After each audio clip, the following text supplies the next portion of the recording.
तो फिलहाल चलिए हम लोग को अभी इलेक्ट्रोस्टैटिक्स पढ़ना है। एनसीईआरटी के अनुसार ये फर्स्ट यूनिट है और इलेक्ट्रोस्टैटिक्स में मैंने बताया था 2 चैप्टर आता है, जिसमें से पहला चैप्टर कौन था, इलेक्ट्रिक चार्जेस एंड फील्ड, और दूसरा चैप्टर मैंने क्या बताया था, इलेक्ट्रोस्टैटिक्स पोटेंशियल एंड कैपेसिटेंस। तो मैं आज से स्टार्ट करूंगा आपको इलेक्ट्रिक चार्जेस एंड फील्ड्स के बारे में, यानी कि इसके बारे में लोग स्टडी करेंगे पहला चैप्टर के बारे में। तो चलिए स्टार्ट करते हैं। तो देखिए आता है इलेक्ट्रिक चार्जेस एंड फील्ड्स। तो इलेक्ट्रिक चार्जेस एंड फील्ड से आज मेरा इंट्रोडक्शन होगा, लेकिन यहाँ पर जो इंट्रोडक्शन होगा वो इलेक्ट्रिक चार्जेस से इंट्रोडक्शन होगा।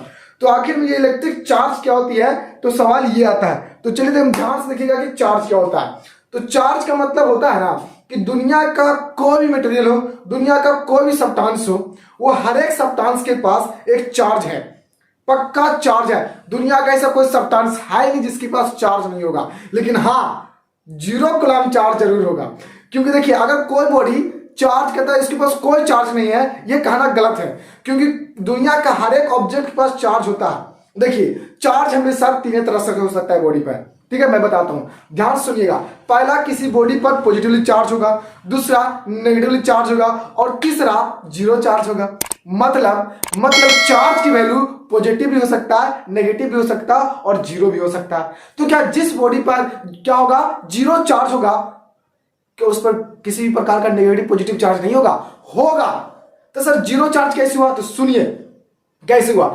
चार्ज का मतलब होता है, ठीक है, देखो न्यूट्रल बॉडी के नाम सुने होंगे ना। न्यूट्रल बॉडी आखिर में न्यूट्रल क्यों कहलाता, क्योंकि किसी भी बॉडी पर अगर पॉजिटिव चार्ज जितना हो उतना ही उस बॉडी पर नेगेटिव चार्ज हो, तो दोनों एक दूसरे को कैंसिल कर टोटल चार्ज को 0 बनाता है। सर ये टोटल चार्ज 0 कैसे बन जाता है, क्योंकि आपको पता होगा 10th क्लास में पढ़े होंगे कि जो चार्ज होता है, आवेश जो होता है, एक्चुअली में वो अदिश राशि होता है, और अदिश राशि को हम लोग क्या करते हैं, डायरेक्ट जोड़ते हैं अलजेब्रिक मेथड से। चाहे वो माइनस में तो माइनस के साथ और प्लस में तो प्लस के साथ। तो अभी बताए -2 और +2 जोड़िएगा तो कितना आएगा, 0 आएगा ना। तो एक बॉडी न्यूट्रल है, मतलब उसके पास क्या चार्ज नहीं है। अगर कोई बॉडी न्यूट्रल बॉडी है तो क्या उसके पास चार्ज नहीं है, तो चार्ज है। तो सर क्यों चार्ज है, कैसे कौन कौन सा चार्ज है, तो जितना नेगेटिव चार्ज है उतना पॉजिटिव चार्ज है, इसलिए बॉडी तो न्यूट्रल है। जैसे कहने का मतलब ये मार्कर क्या है, न्यूट्रल बॉडी है। क्यों सर, ये कंडक्टिंग वायर नहीं है, ये नॉन कंडक्टर मटेरियल है। नॉन कंडक्टर मटेरियल क्यों, क्योंकि ये न्यूट्रल है। न्यूट्रल क्यों, क्योंकि जितने इसमें पॉजिटिव चार्ज होगा ना उतना नेगेटिव चार्ज होगा। कभी आप नाम सुने आइटम का नाम सुने, आइटम परमाणु उदासीन होते हैं, नाम सुने। क्यों परमाणु उदासीन होते हैं, क्योंकि परमाणु इसलिए उदासीन होते हैं ना, क्योंकि आपको पता होगा कि दुनिया का कोई भी एलिमेंट्स हो, किसी भी एलिमेंट्स की जो एटॉमिक होगा, एटम जो होगा, उसके आइटम के अंदर उतना ही है क्या होती है, उसके नाभिक, उसके न्यूक्लियस के अंदर उतना ही ज्यादा प्रोटॉन्स की संख्या होती है जितना उस नाभिक के चारों तरफ क्या करते रहता है, इलेक्ट्रॉन मूव्स करते रहता है। तो ध्यान से सुनिएगा, मैं आपको ये बताने जा रहा हूं कि आखिर में ये हमारा जो आइटम्स जो होती है वो क्यों न्यूट्रल होती है। न्यूट्रल का मतलब होता है कि उस पर पॉजिटिव संख्या और नेगेटिव संख्या दोनों सेम रहेगा, मतलब नॉन कंडक्टिंग बॉडी रहेगा। जैसे देखिए, जैसे कहने का मतलब देखिए, जैसे मैंने मान लिया कोई किसी भी चीज का आइटम ले लो, ठीक है, कोई भी चीज का आइटम, चाहे हीलियम लिथियम ले लो, कोई भी एलिमेंट्स ले लो, वो सब आइटम से ही कहलाएगा उसके। तो देखिए एक मैंने आइटम्स लिया, हम लोग को पता है कि आइटम्स में क्या होते हैं, आइटम्स के नीचे क्या यदि उसके न्यूक्लियस में क्या होते हैं, बहुत सारे प्रोटॉन्स होते हैं, एक दूसरे को अट्रैक्टिव, न्यूक्लियस फोर्स के कारण एक दूसरे को अट्रैक्टिव होते हैं, और उसके पास कुछ न्यूट्रॉन्स होते हैं। मैं जो क्या कर रहा हूं समझ लीजिएगा, जो मैं ब्लू कलर का कर रहा हूं समझ लीजिएगा क्या है, न्यूट्रॉन है, और बाकी सब क्या है, प्रोटॉन। तो ब्लैक कलर के मान लीजिएगा प्रोटॉन है, ठीक है, ब्लैक कलर क्या है, प्रोटॉन। तो प्रोटॉन और न्यूट्रॉन क्या होते हैं, आइटम्स के नाभिक के अंदर होते हैं, ये आपको पता होगा कि नहीं। और इसी नाभिक के चारों पट्टी, इसी नाभिक के चारों क्या होता है, इलेक्ट्रॉन्स मूव्स करता है। इलेक्ट्रॉन्स क्या करता है, मूव्स करता है। इलेक्ट्रॉन्स क्या करता है, मूव्स करता है। तो आपको पता होगा कि किसी भी आइटम्स के अंदर जितना क्या होता है, जितना प्रोटॉन होगा उतना ही इलेक्ट्रॉन होगा। बोर और ब्यूर साहिब की कहानी तो आप लोग पढ़े होंगे 9th क्लास में। क्योंकि किसी भी आइटम्स के अंदर जितना परमाणु संख्या होती है, मतलब Z मतलब परमाणु संख्या, उतना ही प्रोटॉन की संख्या होती है नाभिक में, और उसी नाभिक के चारों तरफ, यानी कि प्रोटॉन के चारों तरफ बोलिए या नाभिक के चारों तरफ बोलिए, बात सेम है। इलेक्ट्रॉन मूव्स करते रहता है, और उतना ही इलेक्ट्रॉन्स होता है जितना प्रोटॉन्स। और आपको पता होगा इलेक्ट्रॉन्स का मतलब आपको थोड़ा बहुत तो पता होगा, 10 पढ़ के आए हैं यार, तो कुछ तो पता होगा तो इलेक्ट्रॉन क्या होती है, नेगेटिवली चार्ज होती है, और इलेक्ट्रॉन जितना होगा उतना प्रोटॉन होता है। ये मैंने बता चुके पढ़ चुके हैं तुम लोग कहीं भी। तो प्रोटॉन की संख्या मतलब प्रोटॉन प्लस, और इलेक्ट्रॉन का मतलब निगेटिव, और दोनों के दोनों सेम। चलो ये 10 कूलम प्लस में तो 10 कूलम माइनस में, क्योंकि इलेक्ट्रॉन और प्रोटॉन किसी भी आइटम्स के अंदर बराबर होते हैं। नाभिक के अंदर, नाभिक किसी भी आइटम्स के न्यूक्लियस में जितना प्रोटॉन, उसी नाभिक उसी प्रोटॉन के चारों तरफ जो राउंड करते रहते हैं इलेक्ट्रॉन्स, उसकी भी संख्या सेम होता है। और इस तरह से अगर दोनों सेम होगा और electron negatively and proton positively, तो दोनों को जोड़िएगा तो टोटल 0। मतलब इस तरह से आइटम्स क्या होती है, न्यूट्रल होती है, उदासीन होती है। जैसे मैं बात करूं सोडियम का, कोई भी एलिमेंट ले लीजिए, सोडियम के परमाणु संख्या कितना होता है तो बताइएगा 11। तो प्रोटॉन की संख्या भी 11, इलेक्ट्रॉन की संख्या भी 11, यानी कि प्रोटॉन बराबर लिखिएगा प्लस में 11, और इलेक्ट्रॉन की जब बात करोगे तो माइनस 11, और दोनों को बता दीजिएगा टोटल चार्ज कितना है, तो चार्ज हमेशा जुड़ जाएगा, प्लस 11 माइनस 11 टोटल कितना 0, यानी कि बॉडी क्या है, न्यूट्रल। फील हुआ कुछ फील हो गया होगा आई होप। हाँ, तो अब बात करेंगे कि हम क्या बताएं कि चार्ज का मतलब क्या होता है। तो देखिए चार्ज का मतलब होता है ना, चार्ज का मतलब देखिए, चार्ज दुनिया का कोई मटेरियल हो उसके पास एक क्या होती है, प्रॉपर्टी होती है। ये कैसी प्रॉपर्टी होती है ना, बस होती है तो मान लो होती है, लेकिन ये कैसी होती है इसको बारे में बता नहीं सकते। मतलब जैसे मास, एक बॉडी ले लीजिए, इस बॉडी के क्या है, इस बॉडी के पास कुछ ना कुछ मास होगा, और ये मास जो होती है ना क्या होती है, इस बॉडी के क्या प्रॉपर्टी है, और उसमें ये उसकी मैग्नीट्यूड को पता करता है। ये मान लो एक इंट्रिंसिक प्रॉपर्टी है। इंट्रिंसिक प्रॉपर्टी का मतलब क्या होता है, बस इस बॉडी में मास है तो है, और कुछ नहीं। तो ठीक उसी तरह से बस इस मेजरमेंट करिएगा, होगा कुछ ना कुछ ग्राम, तो बस ये क्या, ये बॉडी में हमेशा मौजूद होता है। ठीक उसी प्रकार से दुनिया का कोई भी सब्सटेंस उसके पास क्या होती है, ठीक है, उसके पास भी एक प्रकार की चार्ज नाम की कुछ प्रॉपर्टी मौजूद होता है। ये चार्ज करता क्या है, तो चार्ज का मतलब क्या होता है, देखिए दुनिया का कोई भी सब्सटेंस हो, मैं बार बार बता रहा हूं, दुनिया का कोई भी सब्सटेंस हो, उस मटेरियल के पास, उस मैटर के पास एक ऐसी बेसिक प्रॉपर्टी होती है, मतलब एक इंट्रिंसिक ऐसी प्रॉपर्टी होती है जो होता है बस होता है। ठीक, ऐसी प्रॉपर्टी होता है ना जिसके पास कोई दूसरा चार्ज आता है तो चाहे तो वो बॉडी क्या करेगा, एक फोर्स एक्सपीरियंस करेगा, ठीक है, या उस पर एक फोर्स एक्ट होगा, या फिर एक इलेक्ट्रिकल इफेक्ट होगा, या मैग्नेटिक इफेक्ट होगा, और उसी को चार्ज कहेंगे। मतलब चार्ज के बारे में आप लोग इतना याद रखिएगा कि चार्ज किसी भी मटेरियल का वह बेसिक या फिर इंट्रिंसिक प्रॉपर्टी होती है, जिसकी वजह से, जिसकी कारण या जिसकी वजह से वह किसी भी, ठीक है, वह किसी भी इलेक्ट्रिक चार्ज में या फिर उसे किसी भी एक एक्सटर्नल इलेक्ट्रिक फील्ड में रखा जाता है, या उसमें कोई एक चार्ज आता है उसके पास, तो चाहे तो वह क्या करता है, वह एक फोर्स को एक्सपीरियंस करेगा, या फिर उस पर एक फोर्स लगेगा, एक्ट होगा, मतलब इलेक्ट्रिकल इफेक्ट पैदा करेगा या मैग्नेटिक इफेक्ट पैदा करेगा। अब इलेक्ट्रिकल इफेक्ट क्या होता है, मैग्नेटिक इफेक्ट क्या होता है, मतलब फोर्स लगेगा उस पर, और ये जिसकी वजह से होता है उसी को चार्ज कहा जाता है। देखिए आपको पता होगा चार्ज बनता कैसे, तो आपको पता होगा इलेक्ट्रॉन। अब ये इलेक्ट्रॉन होता क्या, तो दुनिया का हर एक सब्सटेंस मतलब पार्टिकल्स होता है। जैसे कहने का मतलब है ये बाल को जब आप पेन का से रफ करिएगा और उसके धुलकन के पास लेके जाइएगा तो वो धुलकन इसके पास आ जाएगा, मतलब वही धुलकन क्या है, इसके पास इलेक्ट्रॉन, और इसको क्या किया, ऑब्जर्व किया। तो इलेक्ट्रॉन्स कहने का मतलब देखिए दुनिया का कोई भी इलेक्ट्रॉन्स है, जहां इलेक्ट्रॉन है वहां पर क्या है, चार्ज है। अब इलेक्ट्रॉन के पास चार्ज कितना होता है तो आपको पता होगा, 9th क्लास में नहीं बल्कि 10th क्लास में जरूर पढ़े होंगे। तो आई होप कि आपको चार्ज के बारे में कुछ बेसिक प्रॉपर्टी, आपको मतलब बेसिक कुछ नॉलेज पता हुआ होगा। मतलब हम बताना ये चाहते हैं चार्ज के माध्यम से कि चार्ज किसी भी मटेरियल का हुआ टेंडेंसी प्रॉपर्टी, सॉरी इंट्रिंसिक या फिर बेसिक प्रॉपर्टी होती है, जिसकी वजह से क्या होता है, इसमें एक एक्सटर्नल, मतलब इसके पास कोई अदर चार्ज या एक्सटर्नल इलेक्ट्रिक फील्ड आते हैं, तो इसी चार्ज के पास, मतलब उसी मटेरियल के पास एक एक्सटर्नल फोर्स लगता है, या फिर उसके इलेक्ट्रिकल इफेक्ट होता है, या मैग्नेटिक इफेक्ट होता है। तो ऐसी प्रॉपर्टी को, मटेरियल को चार्ज कहा जाता है, और ये चार्ज उस मटेरियल में पाए जाने वाला इलेक्ट्रॉन की वजह से बनता है। इस बात को याद रखिएगा, ठीक है। तो चार्ज मैंने बता दिया आपको, ठीक है। अब आगे देखिए मैंने चार्ज, देखिए चार्ज का डिफिनेशन एक बार तरह से वैसे भी बता सकते हैं, ये तो थ्योरेटिकल था। देखिए कभी कभी चार्ज के बारे में ये जाना जाता है नहीं कि मान लीजिए किसी भी कंडक्टिंग वायर में, देखिए बात मैं कर रहा हूं यहां पर जो हम लोग इलेक्ट्रोस्टैटिक्स पढ़ रहे हैं, इलेक्ट्रोस्टैटिक्स में चार्ज को कभी भी मोशन नहीं कराएंगे, चाहे जो हो जाए, चार्ज को मोशन कराना ही नहीं है। बस थोड़ा सा आवश्यकता अनुसार कभी काल क्या करना है, बस लाने के लिए थोड़ा सा कुछ ना कुछ करना पड़ेगा, ताकि हमको पता चल सके, कभी मोशन करवाएंगे, लेकिन खुद से नहीं, खुद से मोशन नहीं करेगा, हम लोग खुद से करेंगे। लेकिन इलेक्ट्रोस्टैटिक्स हमेशा रुका हुआ रहेगा, चार्ज तभी हम लोग अध्ययन करेंगे। ये इलेक्ट्रिक चार्जेस और फील्ड है ना, हमेशा चार्ज के रेस्ट कंडीशन के बारे में बस रहेगा और कुछ नहीं, ठीक है। तो हम लोग ये बताने वाले हैं आपको कि जो इलेक्ट्रिक चार्ज को कभी कभी डिफाइन ये दिया जाता है, मान लेते हैं 10 क्लास के लैंग्वेज में है, या फिर आगे भी इसको पढ़ाने, जब इलेक्ट्रिसिटी पढ़ाया जाएगा, इलेक्ट्रिक डायनेमिक्स में जब चार्ज मूव्स करेगा तब, तो थोड़ा सा मैं यहां भी बता देता हूं, ठीक है। देखिए इलेक्ट्रिक चार्ज ये भी कहा जाता है ना कि किसी भी कंडक्टिंग वायर में, मान लीजिए कोई भी कंडक्टिंग वायर का मतलब समझ में कंडक्टर जिसे चार्ज फ्लो होता है, समझ, चार्ज कैरियर मटेरियल को क्या कहा जाता है, कंडक्टर कहा जाता है। जैसे में हो गया सोना, चांदी, लोहा, एल्युमिनियम, सोडियम, समझ रहा आपको, तांबा, लोहा, कॉपर, यानी कि सब क्या है, सब के सब कंडक्टर है और इसमें चार्ज फ्लो होता है, मतलब इलेक्ट्रॉन फ्लो होता है।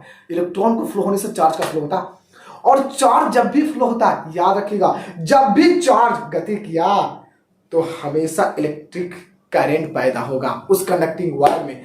तो इलेक्ट्रिक करंट मतलब आई 10 क्लास में पढ़े होंगे।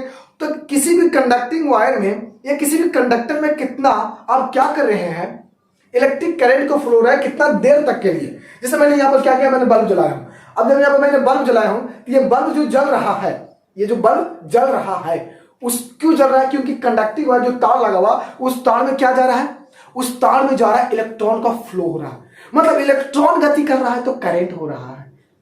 तो करंट तो फ्लो हो रहा है सर कंडक्टिंग वायर में, लेकिन मैंने 2 घंटा के लिए, 3 घंटा के लिए, 10 मिनट के लिए मैंने फ्लो कराया, तो चार्ज कितना होगा, बस सिंपल सी बात है।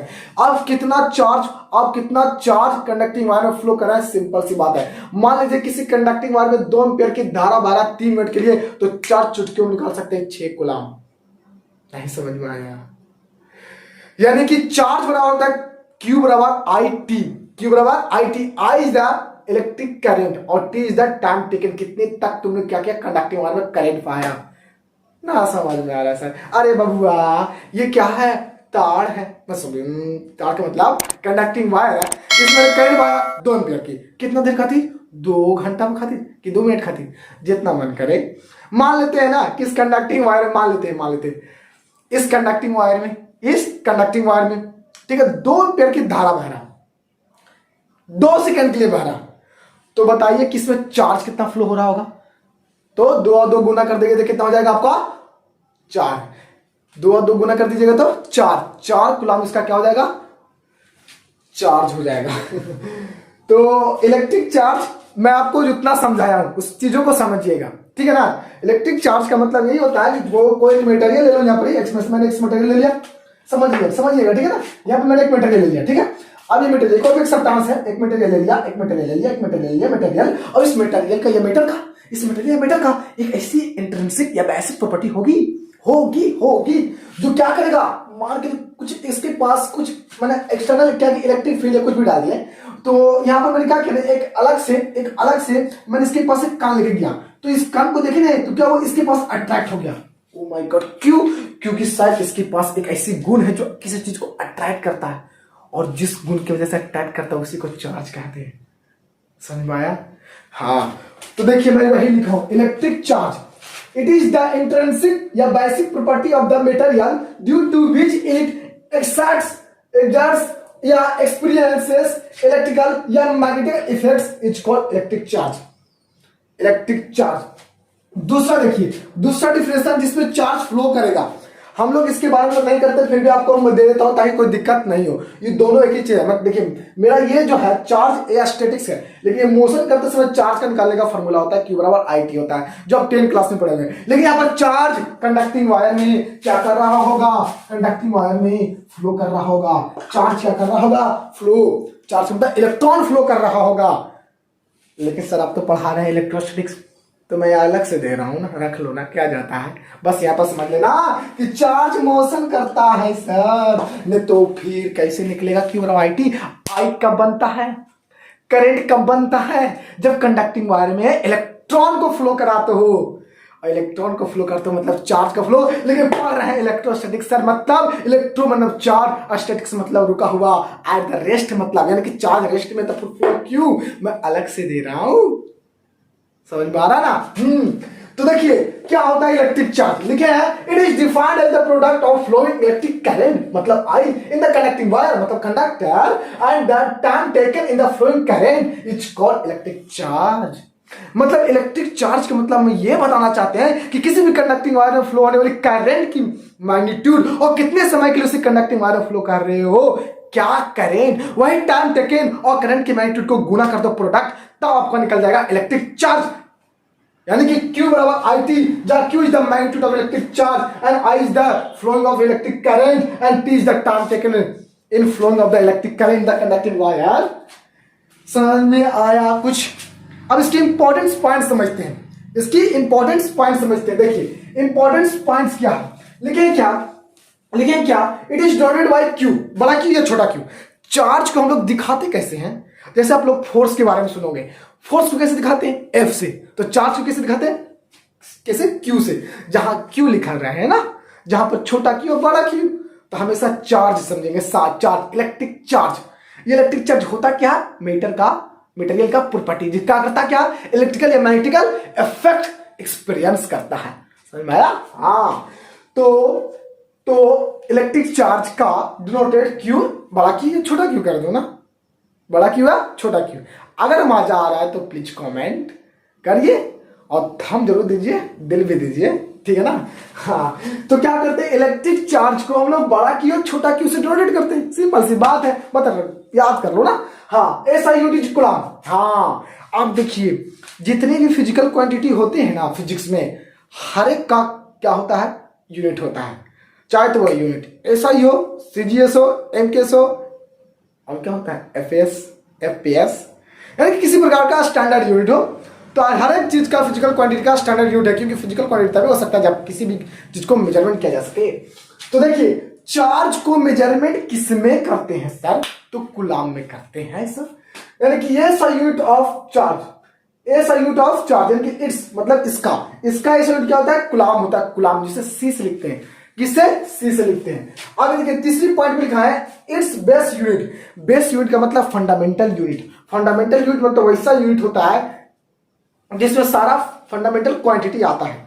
जैसे देखिए कूलम Q बराबर क्या होता है, IT, Q बराबर क्या होता है, IT होता है। I इज द क्या, करंट, और it is the time taken, तो करंट का एम्पियर और T का सेकेंड, तो चार्ज का निकाल सकते हैं एम्पियर इंटू सेकेंड, यानी कि बेस आपका यूनिट हो गया चार्ज का एम्पियर इंटू सेकेंड। अब इसकी CGS यूनिट का मतलब छोटा यूनिट होती है, तो इलेक्ट्रिक चार्ज की छोटा यूनिट जिसे CGS यूनिट कहते हैं, इसके क्या होता है, तो स्टैंड कूलम होता है। स्टैंड कूलम मतलब स्टैंडर्ड यूनिट, इसका स्टैंड कूलम छोटा यूनिट होता है, जिसे शॉर्ट में STC लिखते हैं। स्टैंड कूलम छोटा यूनिट, CGS यूनिट का बात कर रहे हैं। और पांचवा it is a scalar quantity. देखिए चार्ज हमेशा स्केलर क्वांटिटी, इसके पास कोई डायरेक्शन नहीं होती है, इस बात को याद। इलेक्ट्रॉन की डायरेक्शन होता है, कंसीडर किया गया कि करंट ऐसे भागे, तो याद रखना उसी कंडक्टिंग वायर के अंदर इलेक्ट्रॉन अगर कंडक्टिंग वायर में करंट ऐसे भाग रहा है, इसका मतलब समझ जाना कि इलेक्ट्रॉन उधर से आ रहा है।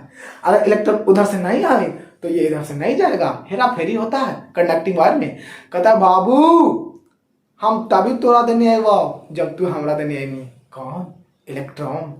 करंट कहता है हम उधर जाएंगे, तो इलेक्ट्रॉन कहता है हम उधर जाएंगे, तू हमारे घर वा देने तो हम तोर घर वा देने, तभी ना होगा कंपेयर भाई। हाँ चलो ठीक है। तो इलेक्ट्रॉन देखिए इलेक्ट्रिक चार्ज एक प्रकार का स्केलर क्वांटिटी है, याद रखिएगा, ठीक है ना। इसके पास दिशा उषा नहीं होती है, ठीक है। इसके पास सिर्फ magnitude 2 coulomb, 3 coulomb, 4 coulomb, -5 coulomb, 0 coulomb सब खाली सिर्फ होता है, इधर नहीं पता। चलिए इसका डायमेंशनल फॉर्मूला AT, इसका डायमेंशनल फॉर्मूला क्या होता है, AT। अब डायमेंशनल फॉर्मूला होता क्या है सर, पहले बताइए। तो डायमेंशनल फॉर्मूला अगर आप लोग को पता नहीं है तो मैं 11th क्लास में डायमेंशनल फॉर्मूला का बारे में बताया हूं, अब आप सर्च कर सकते हैं कि what is dimensional and dimensional equation, ठीक है। बाय SS फिजिक्स सर्च कर दीजिए, आपके आ जाएगा, या मैं उसका मैं लिंक डिस्क्रिप्शन बॉक्स में दे दूंगा, ठीक है। आप वहां पर देखकर समझ सकते हैं कि किस तरह से डायमेंशन को निकाला जाता है। चलिए, या फिर AT लिख सकते हैं, इसलिए ना देखिए एम्पेयर को A ही लिखते हैं या फिर I भी लिखते हैं डायमेंशनल में, और सेकेंड का किसका यूनिट होता है, टाइम का, टाइम के लिए बड़ा T लिखते हैं। ये AT is the dimensional formula of electric charge. And देखिए इसको ऐसे भी लिख सकते हैं, LT के फॉर्म में भी लिख सकते हैं, इसमें क्या केजी है, केजी मतलब मास, मास का होता है ना यूनिट केजी। हाँ तो केजी जा रहा है, उसका मतलब मास समझा, मास का पहला टर्म एम समझना। तो इसमें है नहीं, तो इसलिए क्या करते हैं, एम की पावर 0। मीटर है इसमें, मीटर नहीं, मीटर कितना होता है, लेंथ का, लेंथ का पहला एक्शन एल, तो एल के पावर 0 क्यों, 0 क्यों, क्योंकि इसमें एल नहीं है, मतलब मीटर नहीं है। तो जिसमें नहीं हो उसके पावर 0 दिया जाता है, मतलब एम की पावर 0, एल की पावर 0, लेकिन टी है तो टी दिए, ए है तो ए दिए। यानी कि ऐसे भी आप लिख सकते हैं, ऐसे भी एग्जाम में पूछा जा सकता है, इस बात को ख्याल में रखिएगा। समझ में आ रहा है आपको, क्लियर इतना हुआ कि नहीं, थम दीजिए। चलिए अगला 7वां में देखिए, it's measurement by electrostatics coulomb, electrostatics coulomb, sorry it's electrostatics unit, electrostatics unit, यानी कि इलेक्ट्रिक चार्ज को मेजरमेंट किसके द्वारा करते हैं, तो इलेक्ट्रोस्टैटिक्स यूनिट के द्वारा करते हैं। छोटा इलेक्ट्रोस्टैटिक्स यूनिट के द्वारा मेजरमेंट करते हैं। मतलब नहीं समझे, मतलब कहने का मेरा मतलब है ना कि हम लोग बहुत ही छोटा यूनिट का भी इस्तेमाल करते हैं, यानी कि इलेक्ट्रिक चार्ज को मेजरमेंट करने के लिए, मतलब मेजरमेंट इलेक्ट्रोस्टैटिक्स यूनिट में भी करते हैं, इलेक्ट्रोस्टैटिक्स यूनिट, ठीक है, छोटा यूनिट है, मेजरमेंट करते हैं हम लोग किसको चार्ज को। अगर जहां पर ESU लिखा है मतलब इस चार्ज का मेजरमेंट करने वाला क्या है, छोटी सी यूनिट है, इलेक्ट्रोस्टैटिक्स यूनिट जिसे कहा गया। हाँ थोड़ा सा ये बात को जरा ध्यान में रखिएगा, नहीं तो बहुत ही इंपॉर्टेंट है, बहुत ही इंपॉर्टेंट। हर साल तो नहीं कर सकते हैं, लेकिन एक साल बीच करके पक्का पूछ देता है इसमें से ऑब्जेक्टिव में। और 90% कह रहे हैं नहीं, बल्कि 96% कह रहे हैं, इंपॉर्टेंट है, 100 में 96% पूछता है, तो एकदम ध्यान इसको याद रखिएगा। पहली बात, एक कूलम्ब बराबर 1 एम्पियर सेकेंड, एक कूलम्ब बराबर 1 एम्पियर सेकेंड बराबर 3 × 10 की पावर 9 स्टैंड कूलम्ब, ये इसी बोलते हैं 3 × 10 की पावर 9 ESU। ESQ क्या है, ESU क्या है, तो छोटा यूनिट है इलेक्ट्रिक चार्ज का, समझ में आ रहा है ना। तो इस छोटा यूनिट था, स्टैंड कूलम्ब भी होता है, तो वही चीज है, स्टैंड कूलम्ब लिखिए, ESU लिखिए, छोटा यूनिट है। चलिए तो एक कूलम्ब बराबर 1 एम्पियर सेकेंड, इसी को बोलते हैं 3 × 10 की पावर 9 स्टैंड कूलम्ब, बराबर कितना होगा बता सकते हैं, 3 × 10 की पावर 9 ESU, इसी को बोलते हैं। चलिए आगे चले, चलिए आगे देखिएगा, आगे देखें, दूसरा में देखिए, देखिए लिखे 1 ESU, 1 इलेक्ट्रोस्टैटिक्स यूनिट, 1 इलेक्ट्रोस्टैटिक्स बराबर कितना होगा, यह 1 स्टैंड कूलम्ब, तो इतना 1 स्टैंड कूलम्ब, इतना इलेक्ट्रोस्टैटिक्स यूनिट बराबर 1 कूलम्ब, तो इसको गुना में सब इधर भाग में भेज दिए, तो 3 इधर जाएगा तो बटा में, और ये नीचे जाएगा तो फिर जाएगा तो माइनस में जाएगा, मतलब देखिए नीचे माइनस में, देखो क्या है गुना में, नीचे जाएगा तो भागे में होगा, माइनस में होगा। नहीं समझे यहाँ पर कैसे कीजिए करके बता बेटा। देखिए कर ही के बताते हैं कितना होगा जो, अब देखिए एक कूलम्ब बराबर कितना है, 3 × 10 की पावर 9 स्टैंड कूलम्ब है ना, जरा बोलिए तो नहीं है। यहां से अब क्या निकालिएगा, यहां से अब 1 स्टैंड कूलम्ब निकालिएगा, तो 3 1/3 होगा, और ये नीचे चल जाएगा 10 की पावर 9 नीचे चल जाएगा, सब गुना में तो सब नीचे चल जाएगा। बताइए तो इसको 1/3 लिखिएगा, ऊपर जाएगा तो 10 की पावर माइनस में होगा कि नहीं। अरे हाँ बता दीजिए ना सर, इतना तो मैं तनी मन जानने करते हैं, जानते हैं कि नहीं। अब इसे भागा दीजिएगा तो कितना होगा जरा बताइए तो भागा दीजिएगा तो 0.333, ये मैं बढ़ा के लिख दिया, क्या करूं, मन नहीं लग रहा है तो थोड़ा बढ़ा देता हूँ ना। मतलब इतना लिखो चाहे इतना लिखो, 1 ESU या 1 स्टैंड कूलम्ब बराबर इतना कूलम्ब होता है, देख लीजिए, ठीक है। तीसरा देखिए, एक इलेक्ट्रॉन में, देखिए हम बार बोल रहे थे हर एक बॉडी के पास सबके बॉडी के पास क्या है, इलेक्ट्रॉन है, और इलेक्ट्रॉन क्या है, चार्ज है। किसी भी बॉडी के पास बहुत सारे इलेक्ट्रॉन होती है, भर के इलेक्ट्रॉन होती है, कंडक्टिंग वाले में तो और ज्यादा होता है कि नहीं। हाँ तो जब इलेक्ट्रॉन बहुत सारे होते हैं तो आखिर में एक इलेक्ट्रॉन में कितना चार्ज होता है सर, तो 10 इलेक्ट्रॉन में हमको पता चल जाएगा। तो एक इलेक्ट्रॉन में हमेशा चार्ज इतना होता है, -1.602 × 10 की पावर -19 कूलम्ब। लेकिन अगर इसकी मैग्नीट्यूड के पूछा जाए तो इसमें माइनस वाला क्या करता है, प्लस में। ये मोड में लिख दिया मतलब क्या होता है, प्लस, मतलब मोड को प्लस में कर देता है, मोड क्या करता है, नेगेटिव को प्लस में कर देता है।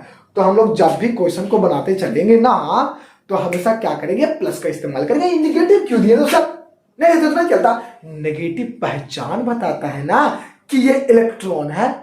अगर आप यहां पर नेगेटिव में दीजिएगा ना तो प्रोटॉन भी उतना ही होता है, एक प्रोटॉन की वैल्यू भी कितना होता है, 1.60 × 10 की पावर माइनस 19 कूलम, तो दोनों सेम हो जाएगा, और दोनों सेम तो होता है सर, आप ही ने बताया। जस्ट कोई भी एटम होता है, एटम के अंदर जितना प्रोटॉन होता है इलेक्ट्रॉन, अरे हाँ अरे, लेकिन इलेक्ट्रॉन तो नेगेटिव होता है, तो सर साइन तो दिखा दो ना कि नेगेटिव है और ये पॉजिटिव है, फिर दोनों को जोड़ दो ना तो जीरो आएगा कि नहीं। हाँ सर, मतलब तब ना बॉडी आइटम न्यूट्रल होता है, समझ में आया।